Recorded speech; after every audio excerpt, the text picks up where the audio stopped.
Item ಯಾವುದೇ ಇರಲಿ try ಮಾಡಿ ಆಚಿ ಚಿಕನ್ ಮಸಾಲಾ. ಆಚಿ ಚಿಕನ್ ಮಸಾಲಾ ನಮ್ಮ ಕರ್ನಾಟಕದಲ್ಲಿ ಸಾಕಷ್ಟು ತುಂಬ ಚರ್ಚೆ ಆಗ್ತಾನೆ ಇರುತ್ತೆ.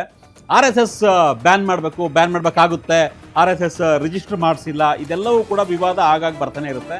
ಇವತ್ತು ಕೂಡ ಮತ್ತೊಮ್ಮೆ ಗೃಹ ಸಚಿವ ಪ್ರಿಯಾಂಕ್ ಖರ್ಗೆ ಆ ವಿಚಾರವನ್ನು ಮತ್ತೆ ಪ್ರಶ್ನೆ ಮಾಡಿದ್ದಾರೆ ಮೋಹನ್ ಭಾಗವತ್ಗೆ. ಸೊ ಒಂದು ಕಡೆ RSS ಬ್ಯಾನ್ ಆಗಬೇಕು ಅನ್ನೋ ಒಂದು ವಿಚಾರ, ಮತ್ತೊಂದು ಕಡೆ ಇಡೀ ದೇಶದಲ್ಲಿ ಚರ್ಚೆ ಆಗ್ತಿರ್ತಕ್ಕಂಥ ವಿಚಾರ ಏನಪ್ಪ ಅಂದರೆ, ಈಗ BJP ವರ್ಸಸ್ ಕಾಂಗ್ರೆಸ್ ವಲಯದಲ್ಲಿ BJP ಪಕ್ಷ ಬ್ಯಾನ್ ಆಗಬೇಕಾಗಿತ್ತು. ಒಂದು ವೇಳೆ ದಿವಂಗತ ಮಾಜಿ ಪ್ರಧಾನಿ ಇಂದಿರಾ ಗಾಂಧಿ ಬದುಕಿದ್ದಿದ್ರೆ, ಇವತ್ತು ಅಧಿಕಾರದಲ್ಲಿ ಇದ್ದಿದ್ರೆ BJP ಪಕ್ಷವನ್ನು ಬ್ಯಾನ್ ಮಾಡ್ತಾ ಇದ್ರು.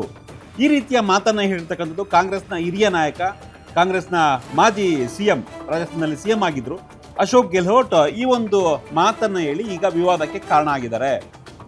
ಯಾಕೆ ಈ ರೀತಿಯ ಮಾತನ್ನು ಹೇಳಿದ್ದಾರೆ ಅಂದರೆ, BJP ಅನ್ನೋ ಒಂದು ಪಕ್ಷ ಏನಿದೆ ಇದು ಧರ್ಮಾಧಾರಿತ ಪಕ್ಷ, ಒಂದು ಧರ್ಮಕ್ಕೆ ಸೀಮಿತವಾಗಿ, ಹಿಂದುತ್ವಕ್ಕೆ ಸೀಮಿತವಾಗಿ ಇರ್ತಕ್ಕಂಥ ಪಕ್ಷ.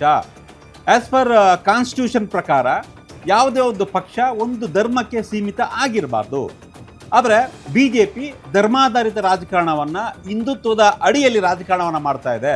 ಇದು ಅತ್ಯಂತ ಒಂದು ರೀತಿ ವಿಷಪೂರಿತ ಬೆಳವಣಿಗೆ ಇದು. ಇವತ್ತು ನಾವು ಇದನ್ನು ಪ್ರಶ್ನೆ ಮಾಡದೇ ಇದ್ದರೆ ಮುಂದಿನ ದಿನಗಳಲ್ಲಿ ನಾವು ಇದಕ್ಕೆ ಅನುಭವಿಸಬೇಕಾಗುತ್ತೆ. ಪ್ರತಿಯೊಬ್ಬರು ಕೂಡ ಇದರ ಎಫೆಕ್ಟನ್ನು ಅನುಭವಿಸಬೇಕು. ಒಂದು ವೇಳೆ ಇಂದಿರಾ ಗಾಂಧಿ ಇವತ್ತು ಅಧಿಕಾರದಲ್ಲಿ ಇದ್ದಿದ್ರೆ BJPನ ಬ್ಯಾನ್ ಮಾಡ್ತಾ ಇದ್ರು ಅನ್ನೋ ಒಂದು ಹೇಳಿಕೆಯನ್ನು ಅಶೋಕ್ ಗೆಹ್ಲೋಟ್ ಕೊಟ್ಟಿದ್ದಾರೆ. ಈ ಒಂದು ಹೇಳಿಕೆ ಇಡೀ ರಾಜಕೀಯ ವಲಯದಲ್ಲಿ ದೊಡ್ಡ ಮಟ್ಟದ ಚರ್ಚೆ ಆಗ್ತಾ ಇದೆ. ಯಾರ್ರೀ ಇದು ಅಶೋಕ್ ಗೆಹ್ಲೋಟ್ ತಲೆ ಕೆಟ್ಟಿದೆಯಾ ಅನ್ನೋ ಒಂದು ಮಾತುಗಳು BJP ಒಳದಿಂದ ಕೇಳಿಬರ್ತಾ ಇದ್ರೆ. ಹಿಂದುತ್ವ ಅನ್ನೋದು ಒಂದು ಜೀವನ ವಿಧಾನ. ಈ ಹಿಂದುತ್ವ ಅನ್ನೋದು ಒಂದು ಅದನ್ನ ಪ್ರಶ್ನೆ ಮಾಡೋಕ್ಕೆ ಯಾರ ಕೈಲೂ ಸಾಧ್ಯ ಇಲ್ಲ. ಸ್ವತಃ ಸುಪ್ರೀಂ ಕೋರ್ಟ್ ಹೇಳ್ತಾ ಇದೆ ಹಿಂದುತ್ವ ಅನ್ನೋದು ಒಂದು ಜೀವನ ವಿಧಾನ. ಕಾಂಗ್ರೆಸ್ನ ಈ ಮನಸ್ಥಿತಿಯನ್ನು ನೋಡ್ತಾ ಇದ್ರೆ, ಅಂದರೆ ಅಶೋಕ್ ಗೆಹ್ಲೋಟ್ ಈ ಒಂದು ಮಾತುಗಳನ್ನ ಕೇಳ್ತಾ ಇದ್ರೆ, 1975-77 ಅವಧಿಯಲ್ಲಿ ಎಮರ್ಜೆನ್ಸಿ ಇತ್ತು ಕಾಂಗ್ರೆಸ್ ಅವಧಿಯಲ್ಲಿ, ಇಂದಿರಾ ಗಾಂಧಿ ಅವಧಿಯಲ್ಲಿ. ಆ ರೀತಿಯ ವಾತಾವರಣಕ್ಕೆ ಅವರು ಸೀಮಿತ, ಅದೇ ವಾತಾವರಣ ಮತ್ತೆ ತರಬೇಕು ಅನ್ನೋ ರೀತಿಯ ಮನಸ್ಥಿತಿಯಲ್ಲಿ ಇದ್ದಂತೆ ಕಾಣಿಸ್ತಾ ಇದೆ. ಇಂದಿರಾ ಗಾಂಧಿ ಅಂದರೆ ಎಮರ್ಜೆನ್ಸಿ ನೆನಪಾಗುತ್ತೆ. ಆ ಎಮರ್ಜೆನ್ಸಿಯನ್ನು ಮತ್ತೆ ತರೋದಕ್ಕೆ ಕಾಂಗ್ರೆಸ್ ಟ್ರೈ ಮಾಡ್ತಾ ಇದೆಯಾ ಆಗಿದ್ರೆ, ಅದೇ ರೀತಿಯ ಮನಸ್ಥಿತಿಯಲ್ಲಿ ಇದ್ದಾರೆ ಇವರು ಅಂತ BJP ನಾಯಕರು ಆಕ್ರೋಶವನ್ನು ವ್ಯಕ್ತಪಡಿಸ್ತಾ ಇದ್ದಾರೆ. ಸೊ ಒಂದ್ಸಲ ನೋಡ್ಕೊಂಬರೋಣ ಅಶೋಕ್ ಗೆಹ್ಲೋಟ್ ಯಾವ ರೀತಿಯ ಹೇಳಿಕೆಯನ್ನು ಕೊಟ್ಟಿದ್ದಾರೆ ಅಂತ. ನೋಡೋಣ ಅಶೋಕ್ ಗೆಹ್ಲೋಟ್ ಏನು ಹೇಳಿದ್ದಾರೆ ಅಂತ. देश को बचाना है, देश की डेमोक्रेसी को बचाना है, तो ये ऐसा माहौल आपने भी साथ बैठे हैं सब सीनियर लोग, मैंने मेरी ज़िंदगी में 50 साल की राजनीति में देखा होगा जो खतरनाक माहौल आज देश के अंदर है. खतरनाक माहौल कह रहा हूँ, खतरनाक माहौल है.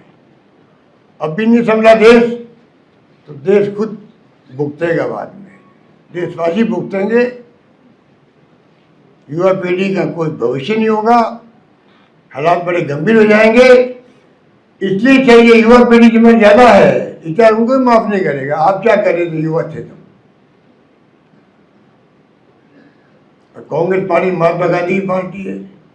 पंडित नेहरू, सरदार पटेल, मौलाना अबू कलाम आज़ाद, अम्बेडकर उस जमाने के संविधान बन गया, आज चल रहा. इसीलिए इंदिरा गांधी शहीद हो गई, पर खालिस्तान नहीं बनने दिया. राजीव गांधी शहीद हो गए, चाहते थे उपाधि में शांति स्थापित हो. श्रीलंका